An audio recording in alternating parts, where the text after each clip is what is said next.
I'm Mary. Welcome back to Restless Chipotle Kitchen. Today, I am going to share with you one of my very best recipes for something you're going to need soon, and that's sugar cookies. Everybody needs a recipe for a sugar cookie that you can roll out, cut out, and it doesn't lose its shape. You want it to be crispy on the edges, maybe a little soft in the middle with lots of buttery, sugary goodness, right? Me too. This recipe is so easy. It comes out of the oven the same shape that it went in. The edges are crispy. The middles are just a little bit soft, depending on how long you cook them. And everybody loves them. Best of all, they're easy to make and you can't overwork the dough. It does not get tough. So if you're ready to take a look at how to do this, then let's head over to the kitchen. Okay, y'all, one of the reasons I love these cookies is that they are so easy to make, and they're perfect for any time of the year. Christmas, they cut out beautifully, and they're easy to decorate. Thanksgiving, Halloween, summer holidays, you name it, this is like the perfect cutout cookie. And you don't need your mixer, they're not hard to do, and they go together really quick. So let's get started. All right, so the first thing that you're gonna do is you want your eggs at room temperature so that they beat up nice and they mix in good. And you want to beat them before they go into the cookie mixture, because all of this is pretty much done by hand, and that's how easy it is.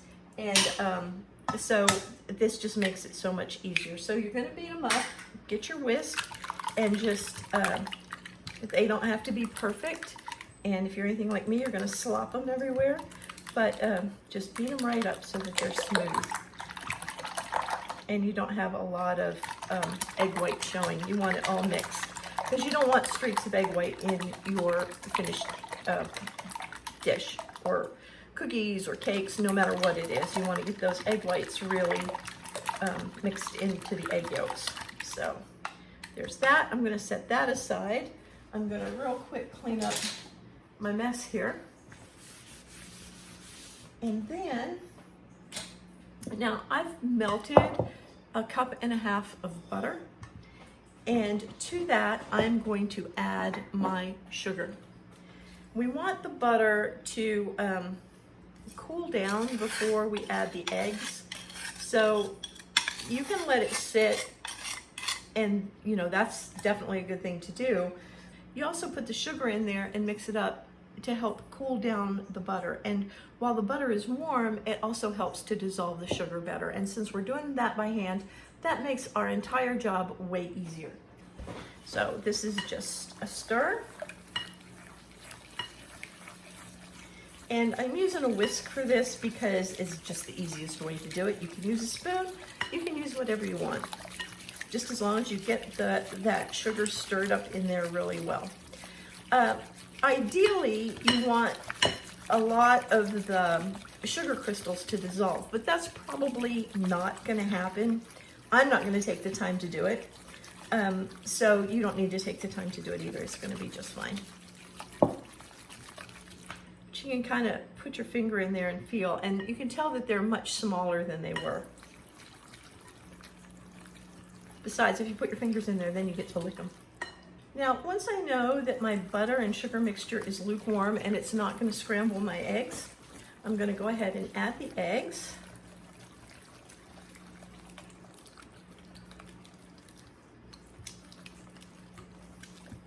And I'm going to reach across here and get the vanilla. And this does take a lot of vanilla. You might be shocked. It takes like a tablespoon, but it gives the cookies a really good buttery, vanilla-y flavor that I just love.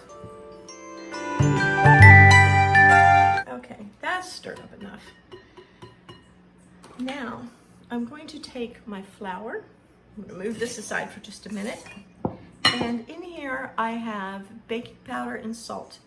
I'm going to put the baking powder and salt in with the flour, and I'm going to whisk this up really good. Well, I guess I'm not whisking it because the whisk is dirty and wet and it would stick, but you just want to get that mixed in really well. Okay, and then it just gets dumped right in here. It's not, you know, that you don't have to be any kind of special about it. Just put it right in there and then fold the flour in. This is all done by hand. And the thing about these cookies that I really love is that you can't overmix them. So you know how some sugar cookies, if you overmix them, they get tough, or if you roll them out and cut them and then roll out the scraps and cut those, they get tough. But these do not. In fact, we used to use these in kids' church for the kids to make cookies with, and a very long time ago. And they worked so well. They just come out perfect every time. I love this recipe. It's my favorite. I have a lot of happy memories associated with this recipe and some kind of sad ones. But anyway, so you're just going to mix it in so that you've got your dough. And look, I want you to notice this. This dough is very wet. Okay? It will slide off of your spoon. That's okay. We're going to put that in a couple of Ziploc bags actually, in the freezer for about 30 minutes. And when it's done, when it comes back out, it's going to be so easy to roll and it's going to come out just perfect. You'll see. So one more time, make sure that you can see this. It literally just falls off the spoon. You could not work with this dough like this, right? All right, so I'm going to put this in the freezer for about 30 minutes and then I'll be back. All right, y'all, the dough is done and it's well chilled, and now it's time to roll it out. So I'm gonna sprinkle some flour on my board. So spread it around. I wanna take a little bit of the dough at a time and put the rest of it back in the freezer, because you want to work with this dough cold, and you are going to want to have plenty of flour ready.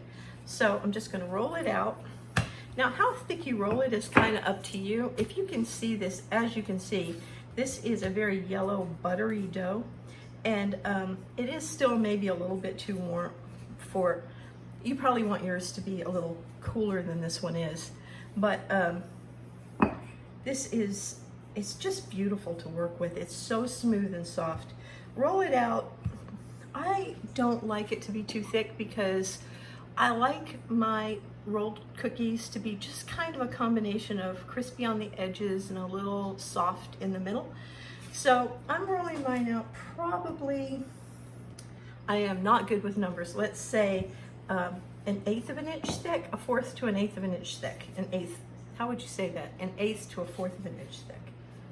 And then I'm doing a little Halloween project, so I'm going to use my cutters, my leaf cutters, and a couple of pumpkin cutters.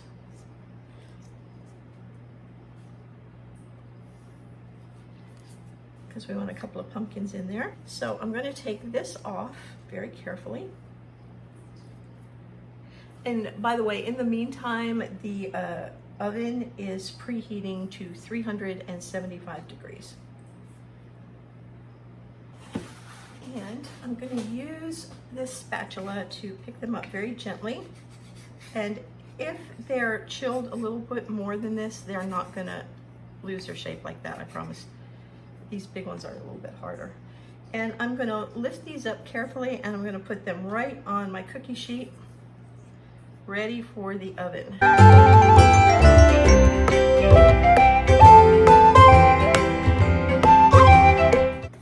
Okay, now they're ready for the oven, and now is when you're going to put on your sugar crystals if you're going to use them. I'm going to use them on a couple of them, but not on all of them. I'm going to decorate some of them with frosting. But let's make an orange pumpkin. This is really fun to do with the kids. And like I said, these cookies, you just can't mess them up. I'm gonna add some green to the stems of the pumpkins, just in case I don't get a chance to use icing on these.